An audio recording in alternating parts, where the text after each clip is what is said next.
Welcome to this week's edition of Coach Prep. We're going to record episode number 121. We're here in the Cherokee Batting Range podcast studio. Again, we're going to do a archived segment, one that was very popular in the past. Hopefully you'll enjoy that as we wrap up the holiday season and head back into the 2022 year. Before we get into that topic, let's talk about our sponsors. First, the Anderson Bat Company. Everything Fast Pitch is very proud to have Anderson Bat Company as our presenting sponsor. Anderson Bat Company is using the latest and greatest bat technology to corner the market in the fast pitch world. They have the -9 Rocket Tech, the -10 Carbon, and the -11 Carbon Light. Anderson Bat Company is using this technology to put a high-performing bat in the hands of hitters that really know the difference between a good bat and a great bat. We're also working with Anderson to provide a discount for all of our listeners. Go to the Anderson Bat Company website and order your bats. Use the EFP20 discount, which is for everything fast pitch, and you'll get a 20% discount.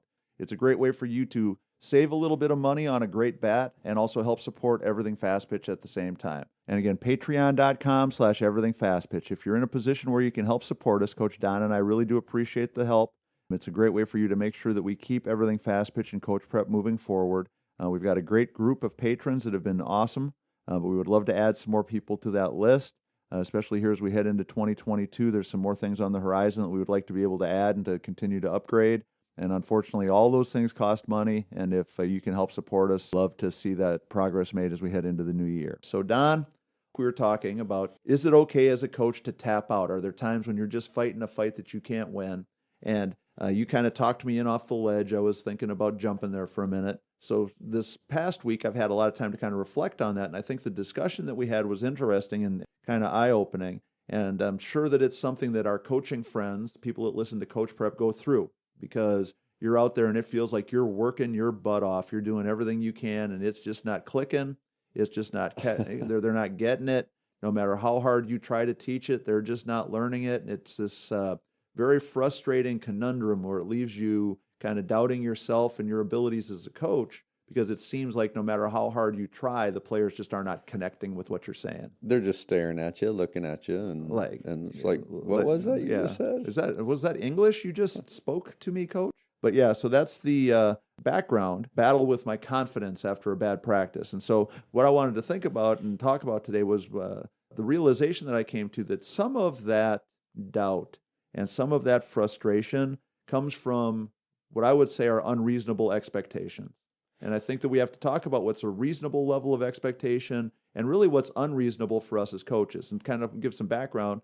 For our listeners, that Coach Don and I spent the majority of our coaching careers coaching at the college level. Right. And because we're coaching at the college level, we had many benefits. We got to see the players all the time. We had, the opportunity in certain times of the year to be practicing 5 or 6 days a week, 2 or 3 or 4 hours a day. And we had a lot of time to work on things. And we were also with really talented pretty much players. high-end players, right? Right. The challenge that I've come to grips with, and I think this is what really led to my battle of self-confidence last week, is I'm judging the players that I'm working with now and the progress that we're making from the perspective of all those years of college coaching where I had 20 hours a week to work on something instead of 2 or 3 hours a week. A weekend. And having, the opportunity to work with kids all the time and teaching them the same skills and the same strategies and the same plays that now we're trying to condense down into 15 minutes on one thing and then 30 minutes on another and then 15 minutes on something else.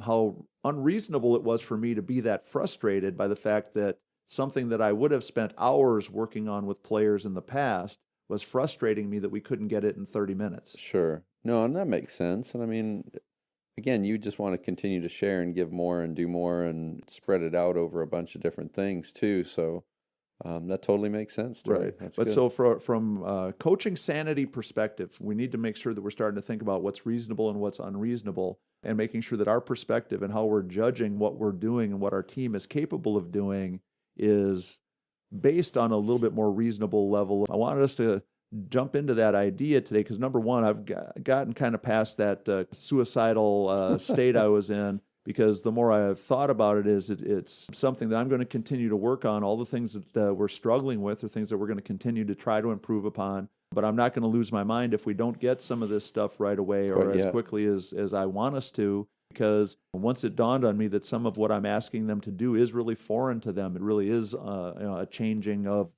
habits and a changing of what they're used to. It just wasn't logical for me to think that it was going to happen in a couple of practices. And I think a lot of the anticipative pieces of it are more acquired than necessarily just talked about and received so quickly, right? Right. Maybe so they need more opportunity, maybe Right. And I think we just get it. Yeah, we all just need to kind of take a step back and take a deep breath and go, okay, so we made progress.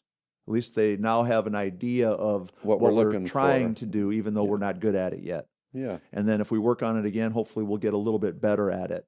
But if my judgment is going to be, if we're not really good at it after one more practice, I'm going to be back on the ledge, right? Yeah. And so the fact that I was so frustrated isn't their fault, it's my fault, or it's not their perspective, it's my perspective that needed to be adjusted a little bit. And I think that it's a trap that all of us fall into as coaches. The other thing I wanted us to talk about when we talk about reasonable and unreasonable is helping players start to have a better understanding of what's reasonable for them to expect. I guess what's reasonable for them to think that they can accomplish or can do on the softball field. One of the things that I was frustrated with last week was our outfielders struggling with and not being able to see that there's a time and a place for different types of decisions to be made. There's times when we should be throwing a runner out at the plate.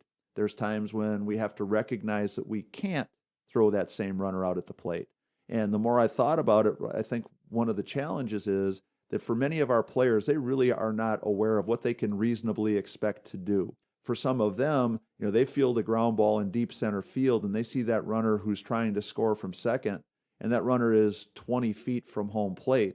They've got the ball 150 feet from home plate. In their minds, they don't understand that unless they can throw the ball like 300 miles an hour, it's not happening. They can't throw that runner out. So when we talk about what's reasonable for them is helping them to start to see the game that way and to understand that they have to be aware of what their abilities are, what their limitations are, and to make sure that we're kind of framing what we're asking them to do from that basis. And I think that was one of the things that, again, is adding to a layer of everybody's frustration, because if I'm an outfielder and I really think I can throw everybody out no matter where they're at, I'm going to think my coach is crazy for telling me, well, why did you throw it home? You had no play. Of course I should, because I can get them, right? Right. And if I haven't trained enough, if I haven't worked on it enough, if I haven't been experienced with it enough to know the difference, to realize, to be reasonable, I'm going to be unreasonable.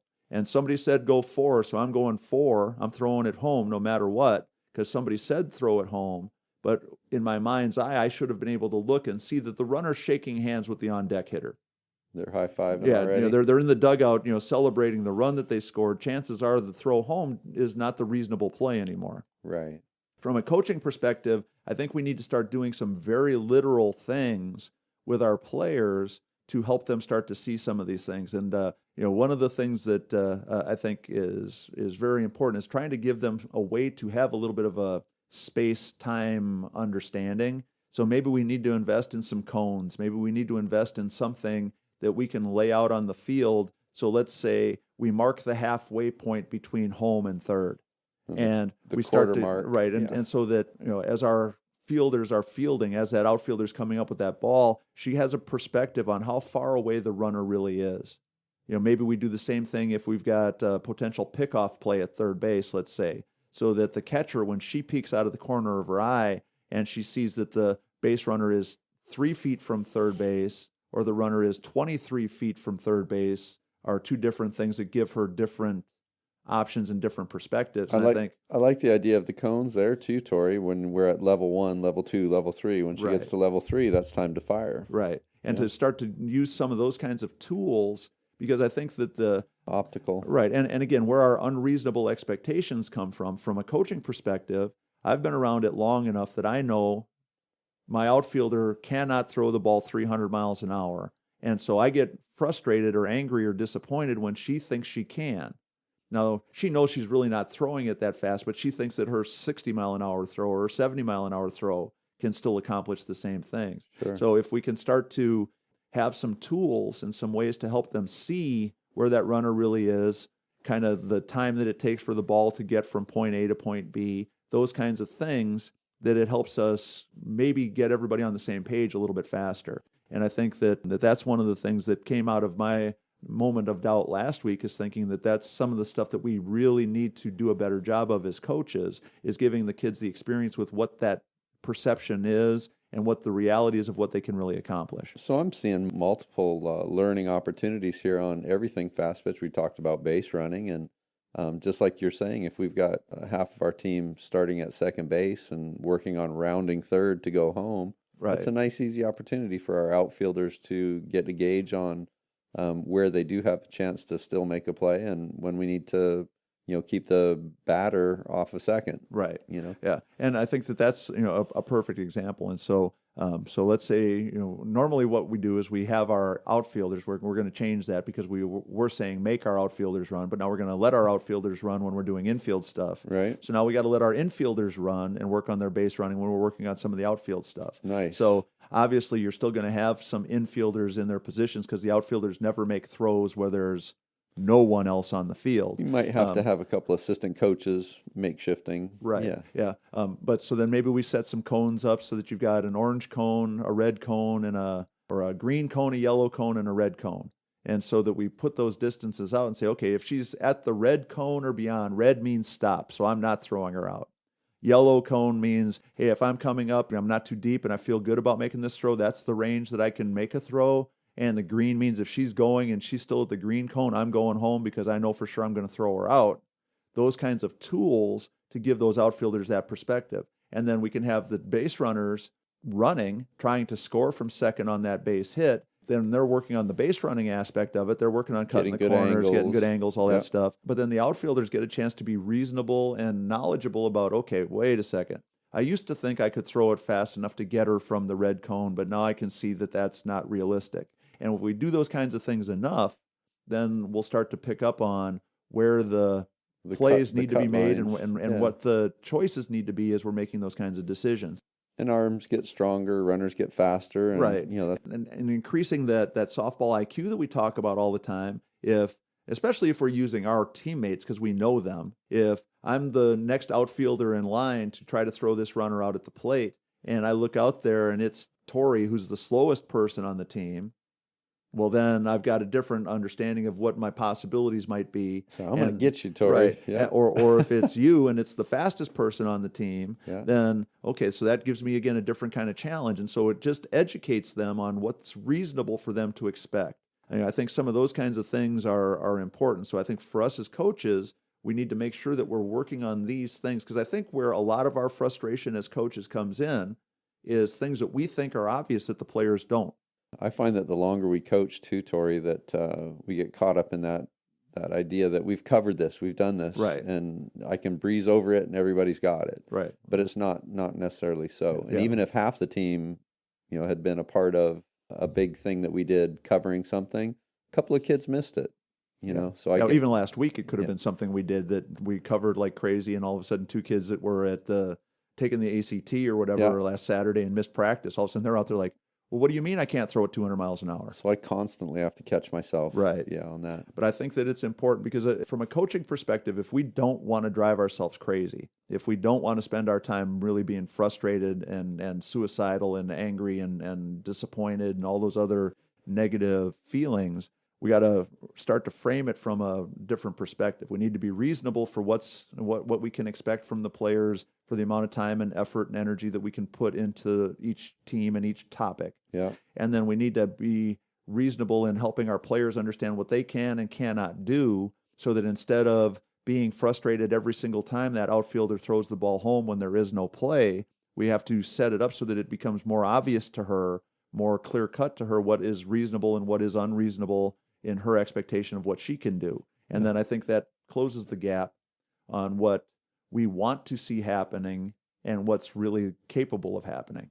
No, I think that's a great plan, Tori, and I think the visual piece is huge. Yeah. When they get to see it and do it, and the cones, and could be buckets, whatever you got. Right. Yeah. And so, coaches, when you're at your darkest hour, when you're about ready to say, the heck with this, I'm going home, if you suck it up, finish it out, and kind of think back through, I think you're going to have kind of the same realization that I had this past week, is that there's a lot of things that contribute to us being frustrated as coaches, and some of it's our own dumbness, it's our own stupidity, it's our own foolishness, but also it's just a basic lack of communication and understanding about what's really expectable and what's really doable for our kids. And so if we start to reframe some of those things and re-examine it, I think we're going to do a much better job. And I think, Tori, you kind of touched on something earlier, too, about effort, what kind of effort the kids are putting forth, both mentally and physically. And last week you talked about asking the kids to grade their performance, right?